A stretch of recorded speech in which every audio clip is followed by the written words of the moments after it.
Alors bonjour à tous, j'espère que vous allez bien.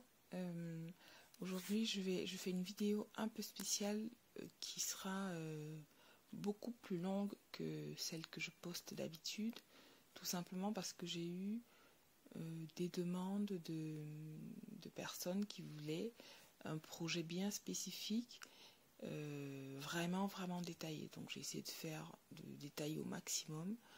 Du coup la vidéo sera plus longue. Alors aujourd'hui je vous présente ma jupe longue à fronce.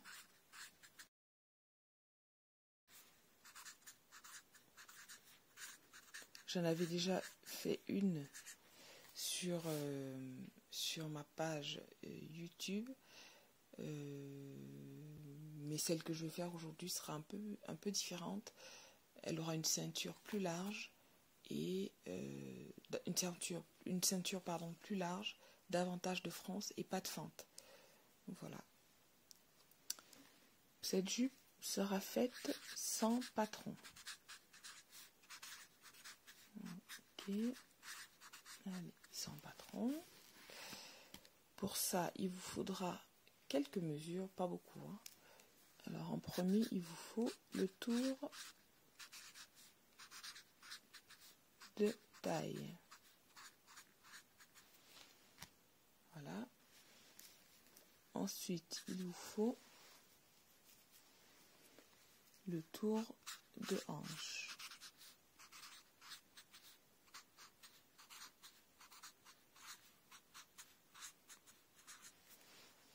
Tour de taille, tour de hanche.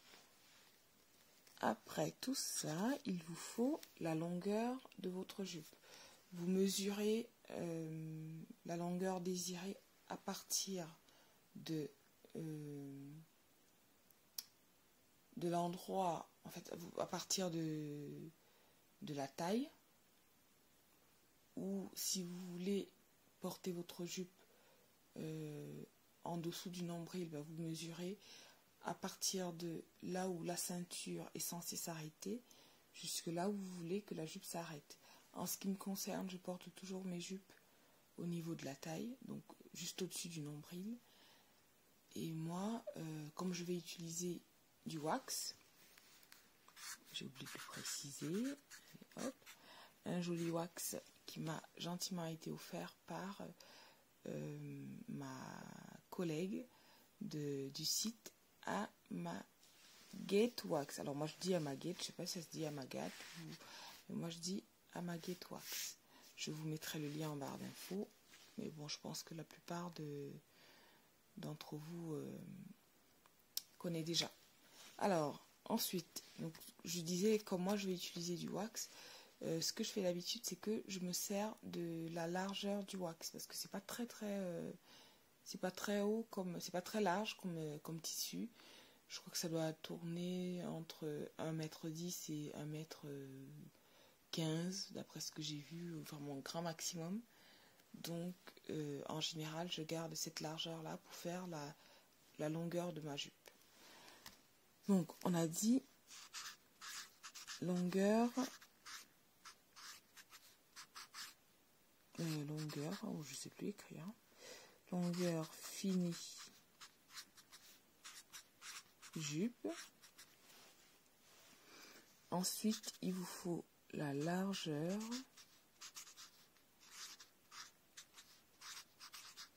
alors désolé, j'écris très mal, largeur finie de la ceinture, c'est-à-dire là, ce que vous voulez comme largeur de ceinture, pardon. Et je crois que tout est bon.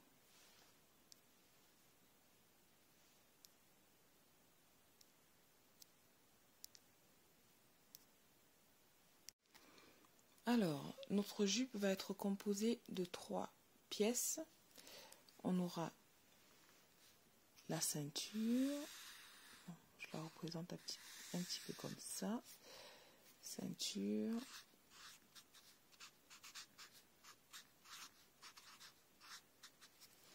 ensuite on aura, ce sont des schémas que j'ai déjà fait sur ma chaîne. Bon, je vais les refaire. Ensuite, on a le devant.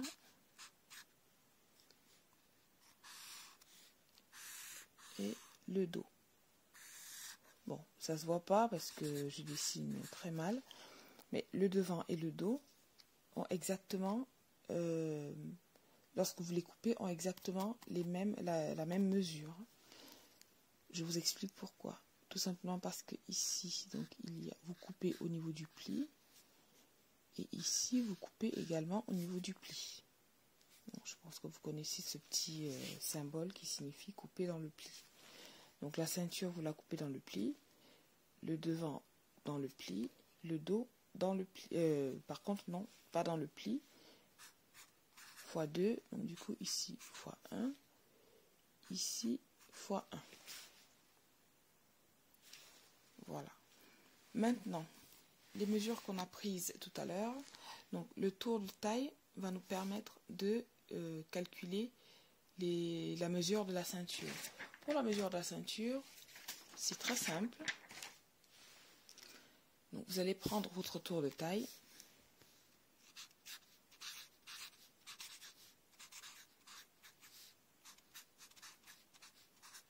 Je suis désolée si la caméra bouge, c'est parce que je la tiens en même temps. Donc vous allez prendre votre tour de taille. Vous allez ajouter la marge de couture.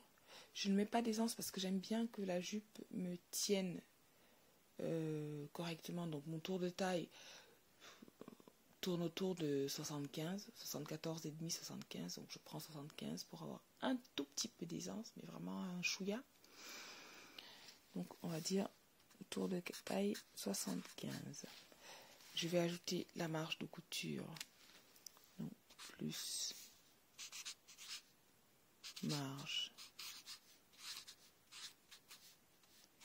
couture 3. Alors pourquoi 3? Parce que en fait, comme je vous ai dit, le tour de taille, ça va être cette partie. Donc il faut de la marge de couture à gauche, la marge de couture à droite. Pourquoi à gauche et à droite? Parce que ça va vous permettre de poser votre zip, ou votre bouton, ou, enfin bref, de fermer la jupe en fait dans le dos. Vous pouvez la fermer sur le côté, mais moi je vais la fermer dans le dos. Donc je mets 3 cm de marge de couture. Donc si je fais ça plus ça, ça fait 78 cm. Là c'est la longueur.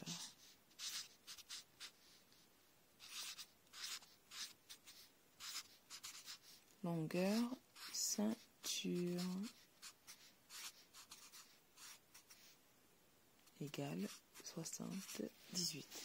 Maintenant pour la largeur,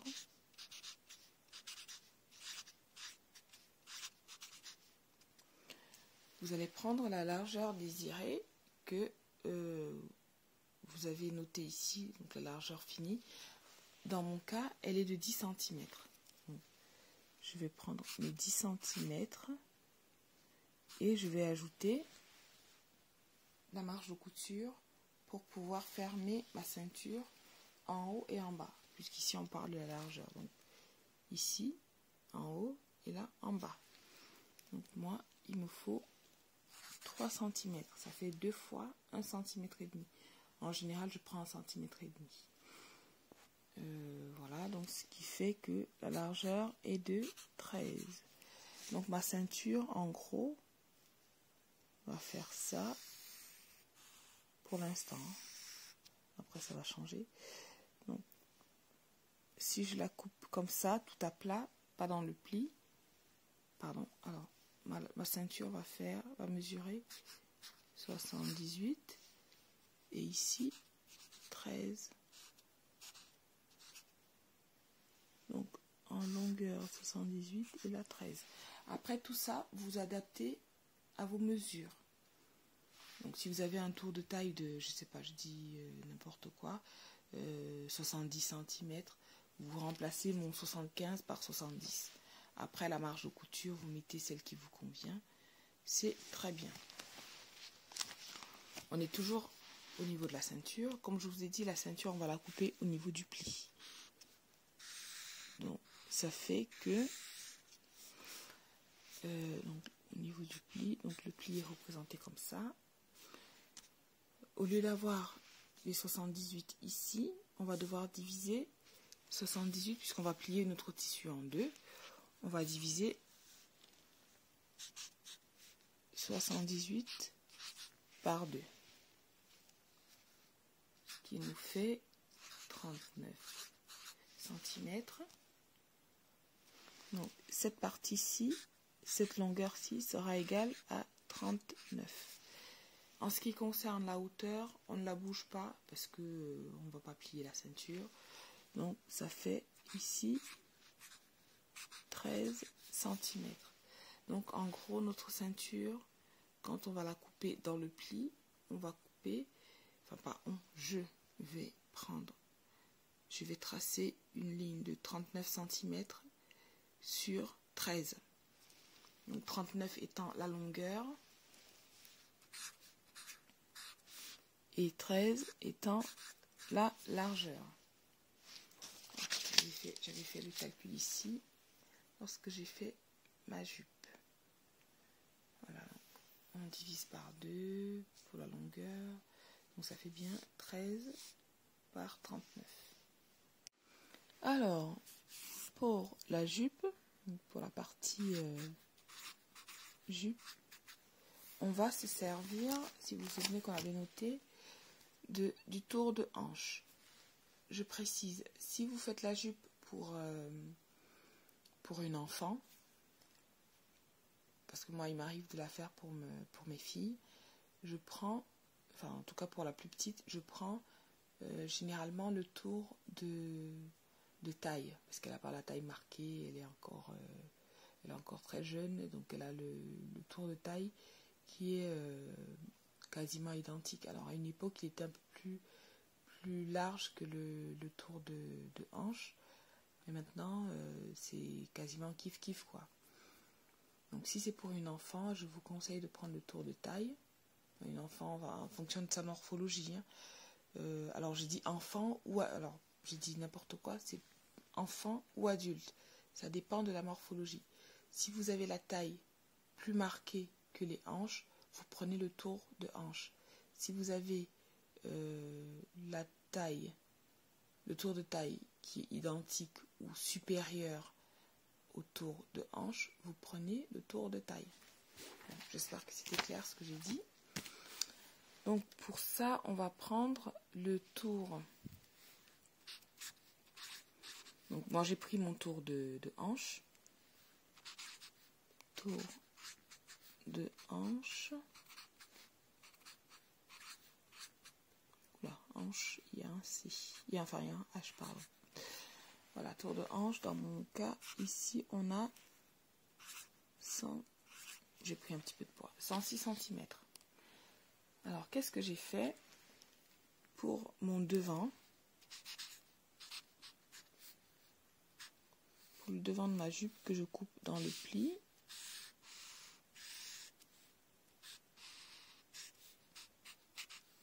Pour le devant, j'ai pris 106 cm plus de la marge de couture à gauche, à droite, parce qu'il y a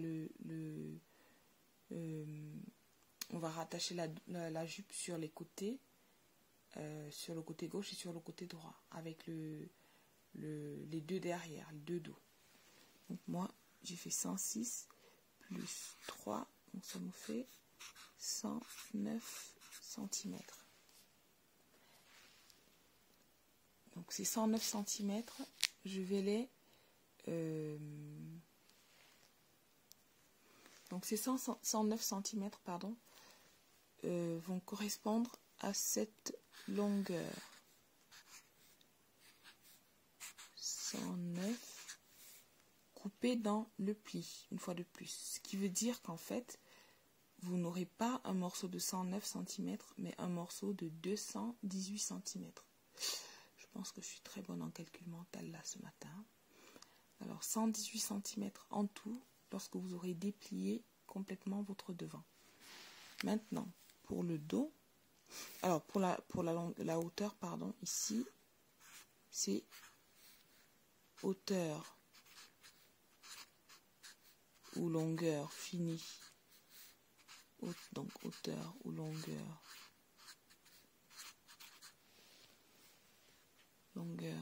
de la jupe finie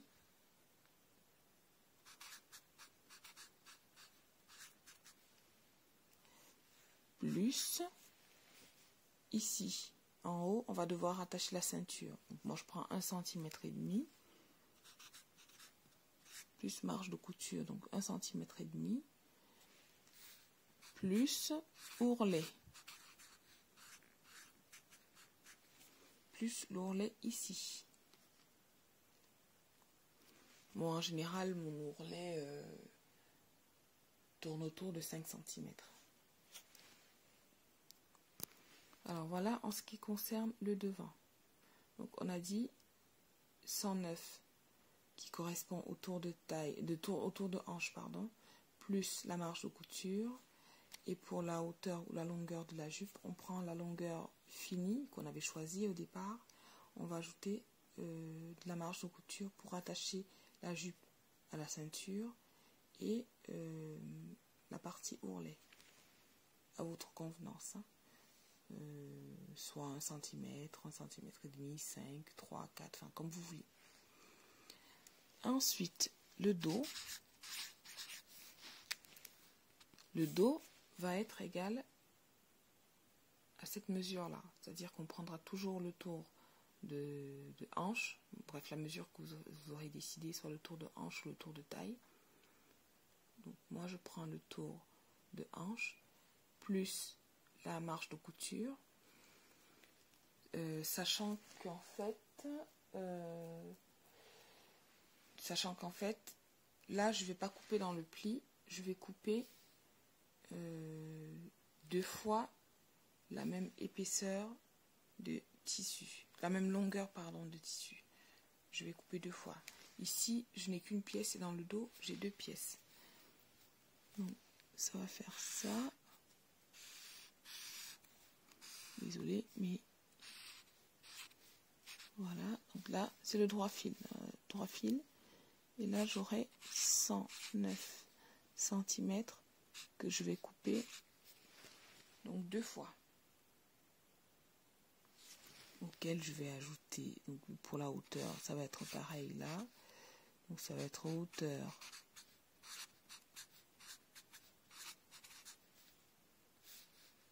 finie plus marge de couture plus ourlet. Donc si on récapitule, vous aurez 3 pièces. La ceinture, le devant et le dos.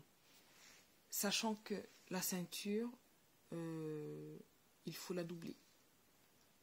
Il faudra la doubler soit dans le même tissu, soit dans un tissu différent, mais couper exactement selon les mêmes, les mêmes modalités, si je peux dire ça comme ça, dans les mêmes conditions, les mêmes mesures et tout ça. Voilà pour la vidéo explicative. Maintenant, on va passer au tuto.